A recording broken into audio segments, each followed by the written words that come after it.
तो hello students, इस lecture में हम लोग बात करेंगे ओपन ऑफिस और एमएस ऑफिस के बारे में। आपने एक चीज़ नोटिस की होगी अभी नए जो हमारा सिलेबस आया है उसमें कि माइक्रोसॉफ्ट ऑफिस को हटा के ओपन ऑफिस को इंक्लूड कर दिया गया है। तो हम लोग इस लेक्चर में बात करेंगे कि ओपन ऑफिस एक्चुअली है क्या, माइक्रोसॉफ्ट ऑफिस क्या है, इन दोनों में क्या फ़र्क है, हमको कौन सा यूज़ करना चाहिए, कौन सा अच्छा है, कौन सा बुरा है, किसके क्या डीमेरिट्स हैं, किसके क्या मेरिट्स हैं। तो इस फ़र्क को समझने के लिए हम लोग ये डिस्कशन अभी करेंगे।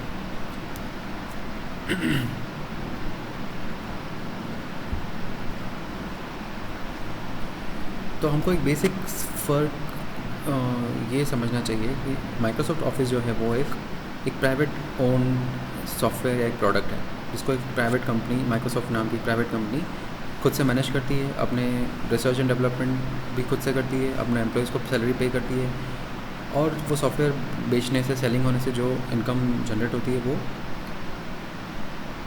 अपने ही अंदर ऑफिस में जो है यूज़ करके और नए सॉफ्टवेयर अपडेट्स को निकालती है। तो कहने का मतलब ये एक इन हाउस प्रोडक्शन है माइक्रोसॉफ्ट का। इससे जनरेट होने वाला जो प्रॉफिट होता है वो माइक्रोसॉफ्ट के पास जाता है। एक तरह से एक प्राइवेट कंपनी है उसी तरह से, ठीक है। तो इसको डेफिनेशन हम लोग ऐसे पढ़ेंगे कि Microsoft is produced by a for profit company. For profit का मतलब है कि माइक्रोसॉफ्ट जो कुछ भी करती है वो अपने लिए, अपने पैसे के लिए करती है, अपने बेनिफिट के लिए करती है, अपने प्रॉफिट के लिए करती है। उसका मेन एम है रेवेन्यू जनरेट करना, ठीक है। और उस रेवेन्यू से ही वो अपने रिसर्च एंड डेवलपमेंट करती है, अपने एम्प्लॉयज़ को सैलरी पे करती है, ठीक है।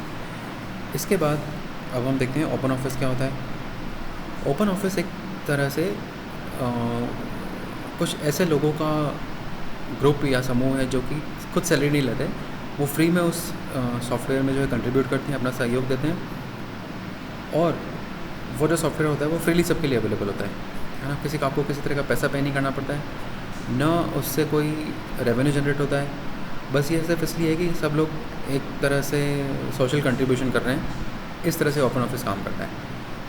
साथ ही साथ इसका जो सोर्स कोड होता है, इसका जो सॉफ्टवेयर होता है वो कोई भी अपडेट कर सकता है, कोई भी चेंज कर सकता है, किसी भी तरह के आप उसमें बदलाव ला सकते हैं जो आपको चाहिए। वो कंडीशन ये है कि आपको वो सब आना चाहिए, है ना। उसके लिए कोई रोक टोक नहीं है कि नहीं लगा सकते या नहीं कर। जैसे माइक्रोसॉफ्ट था, उसमें आप किसी भी तरह के सॉफ्टवेयर में चेंज नहीं कर सकते, क्योंकि आपको उसमें चेंज करने के लिए माइक्रोसॉफ्ट का एक एम्प्लॉय होना ज़रूरी होता है। और दूसरा, इवन अगर आप एम्प्लॉय हैं भी तो भी आप उसमें कोई चेंज नहीं कर सकते जब तक कि आपका कुछ अपर मैनेजमेंट उसको अप्रूव ना करे, है ना।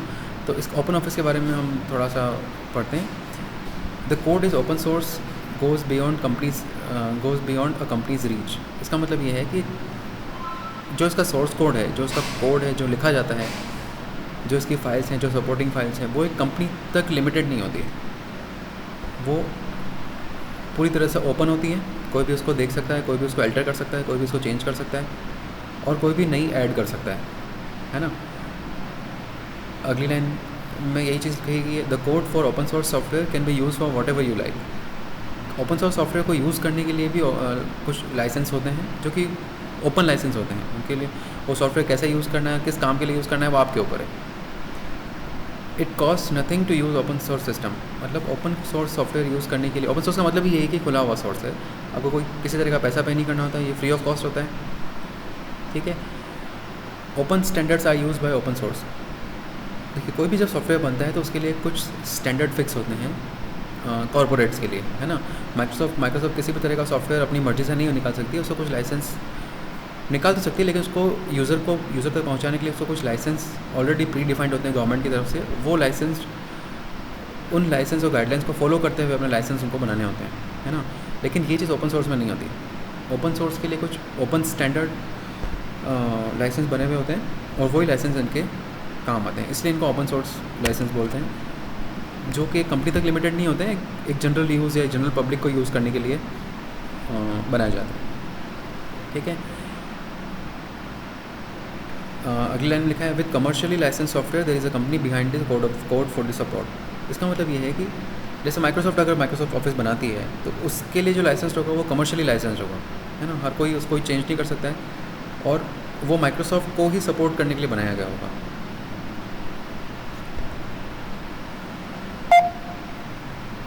ठीक है।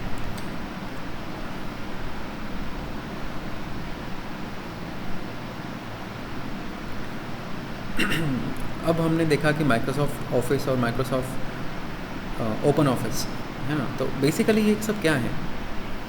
ये एक ऐसे सॉफ्टवेयर्स का समूह है जो कि हमारे कार्यालय में काम आते हैं, ऑफिस में काम आते हैं, है ना। अब ऑफिस में आपको किस तरह के काम पड़ेंगे? या तो आपको लेटर लिखना होगा, या फिर आपको कोई प्रेजेंटेशन देना होगा, या फिर आपको कोई एक्सेल शीट जैसे कोई बड़ा सा डेटाबेस बनाना होगा, है ना। तो इन सब कामों को करने के लिए कुछ सॉफ्टवेयर्स रिक्वायर्ड होते हैं। जैसे आपको लेटर ड्राफ्टिंग करनी है या कोई बड़ा डॉक्यूमेंट बनाना है तो माइक्रोसॉफ्ट वर्ड काम में आएगा। बड़ा डेटाबेस बनाना है, कोई टेबल्स बनानी है बड़ी बड़ी, तो माइक्रोसॉफ्ट एक्सेल काम आएगा। प्रेजेंटेशन देना है तो माइक्रोसॉफ्ट पावर पॉइंट काम आएगा। अब ये जो 3-4 सॉफ्टवेयर हैं, ये जो सॉफ्टवेयर हैं वो माइक्रोसॉफ्ट के बनाए हुए हैं और नाम भी इनका माइक्रोसॉफ्ट ने दिया है। इसी तरह से ओपन सोर्स का अपना एक ऑफिस सूट है जिसको ओपन ऑफिस बोलते हैं। उसमें सॉफ्टवेयर के नाम कुछ और होंगे, वो क्या नाम हो गया हम आगे बात करेंगे। तो इस तरह से सॉफ्टवेयर्स को नाम दिया जाता है। इसके बाद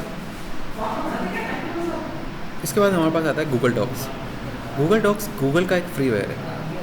फ्रीवेयर का मतलब है कि इसको यूज़ करने के लिए हमको किसी तरह का पेमेंट नहीं करना होता है।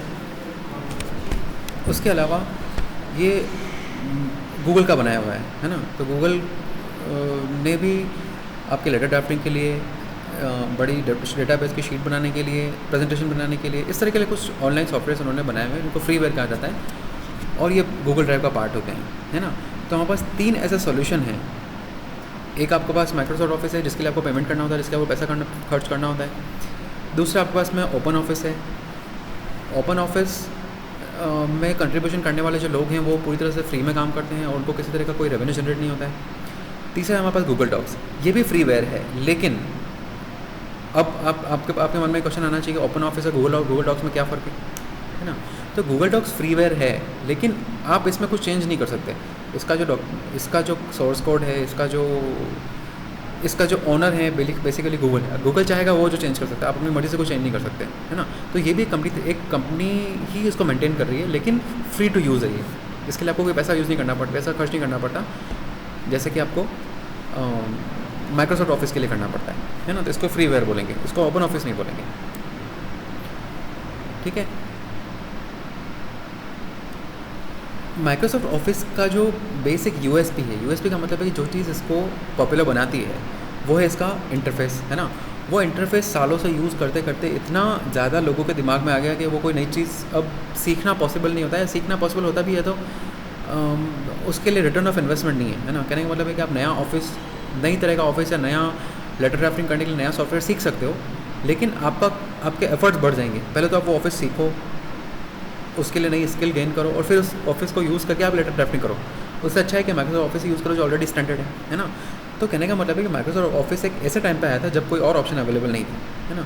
तो ऐसा क्या हुआ कि पब्लिक उसको यूज़ करती गई और वो उसके मतलब हैबिचुअल हो गई। अब आज की डेट में अगर आप कोई नया सॉफ्टवेयर लेके आएंगे जो कि एक्सेल से ही अलग होगा, वर्ड से ही अलग होगा या प्रेजेंटेशन से ही अलग होगा, तो वो शायद मार्केट में चलेगा नहीं। क्यों नहीं चलेगा? क्योंकि पब्लिक जो है ऑलरेडी हैबिचुअल हो चुकी है ना। अब आप उसको नया कुछ दोगे जैसे कुछ बहुत ज़्यादा रिटर्न ऑफ इन्वेस्टमेंट नहीं है ना। क्योंकि करोगे कि अल्टीमेटली आपको काम ही करना है, काम इजीली होना चाहिए, बस यही एक वो होता है। तो ऑफिस का सबसे बड़ा जो प्लस पॉइंट है वो ये है इसका इंटरफेस। वो इंटरफेस सालों से काम करते करते इतना ज़्यादा पॉपुलर हो चुका है, लोगों के हैबिचुअल आ चुका है कि अब उसको चेंज करना बहुत मुश्किल होता है, ठीक है। ओपन ऑफिस का अपीयरेंस थोड़ा सा बेसिक है, लेकिन मोर और less open office Microsoft office जैसा ही है, ठीक है। माइक्रोसॉफ्ट ऑफिस का एक दूसरा बड़ा प्लस पॉइंट ये है कि इनके पास डेडिकेटेड सपोर्ट है। आपको कोई प्रॉब्लम आती है तो आप कभी भी कॉल कर सकते हैं, ईमेल कर सकते हैं और आपकी समस्या का समाधान वहाँ पे हो जाएगा। लेकिन ओपन ऑफिस में क्या होता है, कोई एक डेडिकेटेड वो नहीं है, सपोर्ट नहीं है। डिस्कशन फॉरम्स होते हैं, आप वहाँ पे लिख सकते हैं अपनी प्रॉब्लम्स को, लेकिन उतना इफ़ेक्टिव, उतना इंस्टेंटली आपको जवाब नहीं मिलेगा जितना आपको माइक्रोसॉफ्ट ऑफिस के सपोर्ट में मिलेगा, ठीक है। डॉक्यूमेंट शेयर कैसे कर सकते हैं? अब डॉक्यूमेंट शेयर करने के लिए या तो आपको ऐसा डॉक्यूमेंट बनाओ जो कि सारे ऑफिस शूट में चल जाए, है ना। अभी पिछले कुछ सालों से माइक्रोसॉफ्ट के जो एक्सटेंशन है वो दूसरे कंपनीज़ के सॉफ्टवेयर में भी काम कर रहे हैं। जैसे आप एक्सेल फाइल होती है तो वो गूगल डॉक्स में भी चल जाती है, ओपन ऑफिस में भी चल जाती है। गूगल ड्राइव से भी अगर आप कोई एक्सेल की फ़ाइल डाउनलोड करोगे तो आप as a Microsoft Excel file उसको डाउनलोड कर सकते हो, है ना। तो कहने का मतलब है कुछ सालों से पहले ये पॉसिबल नहीं होता था। पिछले कुछ सालों से जो नए सॉफ्टवेयर बन रहे हैं वो ऐसे बन रहे हैं कि वो प्लेटफॉर्म डिपेंडेंट नहीं है ना। आप एक कंपनी के ऑफिस से ओपन सोर्स ऑफिस में ला सकते हैं, उसी फाइल को आप फ्रीवेयर में यूज़ कर सकते हैं। तो शेयरिंग अब पॉसिबल है। पहले थोड़ा सा मुश्किल होता था, लेकिन अभी पिछले कुछ सालों से ये चीज़ स्टैंडर्ड हो गई है। अगर हम सिक्योरिटी की बात करें तो तीनों ही सॉफ्टवेयर में आप देखेंगे कि तीनों उतने सिक्योर है जितने आप इनको सिक्योर बनाते हैं। इस बात का मतलब ये है कि अगर आप माइक्रोसॉफ्ट ऑफिस यूज़ कर रहे हैं तो आपको लेटेस्ट माइक्रोसॉफ्ट ऑफिस जो है यूज़ करना होगा, है ना। अगर आप लेटेस्ट अपडेट्स उसमें इंस्टॉल नहीं करेंगे तो सिक्योरिटी लैचेस होना पॉसिबल होता है और आपका नुकसान हो सकता है। ओपन ऑफिस में क्या होता है कि आपका सोर्स कोड पब्लिक है, आपका पूरा सॉफ्टवेयर पब्लिक है, तो उसमें होने वाली कमियां ऑलरेडी लोगों को पता होती है ना। तो इसका फ़ायदा भी है, नुकसान भी है। फ़ायदा ये है कि आपको पता है कि इसमें क्या कमी है, तो आप वो चीज़ करोगे ही नहीं, है ना। नुकसान ये है कि जो उसकी कमियां हैं वो पब्लिक को पता है और उसको मतलब कोई अगर ऐसा आदमी है जो इसको एक्सप्लॉइट करना चाहता है तो वो इजीली कर सकता है ना। तो कुल मिला के ये है कि आपको गूगल, हालांकि ऐसा होता नहीं है लेकिन फिर भी चांसेस ज़ीरो नहीं होता कि आपके डॉक्यूमेंट जो है लीक हो जाएँ या किसी तरह की चीज़ें हो रही है। तो आपको अपने लेवल पर ही लेटेस्ट सॉफ्टवेयर यूज़ करना चाहिए, एंटी स्पाईवेयर यूज़ करना चाहिए और इस तरह से उसको सिक्योर करना चाहिए। ठीक है। अब कंक्लूज़न ऐसा कोई फिक्स्ड एक वो नहीं है कि एक लाइन ड्रॉ नहीं करी हुई है कि ये अच्छा है या ये बुरा है। आपकी जो ज़रूरत है, जिस ऑफिस शूट से कंप्लीट हो रही है, आप वो काम में ले सकते हैं, है ना। लेकिन जैसे मान लो कोई ऐसा आदमी है जो ये सोचेगा कि नहीं मुझे तो फ्री सॉफ्टवेयर ही चाहिए, तो फिर माइक्रोसॉफ्ट ऑफिस उसके लिए नहीं है। आप गूगल डॉक्स में डॉक्यूमेंट यूज़ कीजिए या फिर आप ओपन ऑफिस यूज़ कीजिए, ठीक है। लेकिन कोई ऐसा आदमी है कि वो जो ये सोचता है कि नहीं मैं तो फ्री में कुछ भी यूज़ नहीं करूँगा, मैं जो भी यूज़ करूँगा उसका कुछ पैसा मैं पेमेंट करने के लिए इच्छुक हूँ, तो ऑफिस से अच्छा कुछ नहीं है।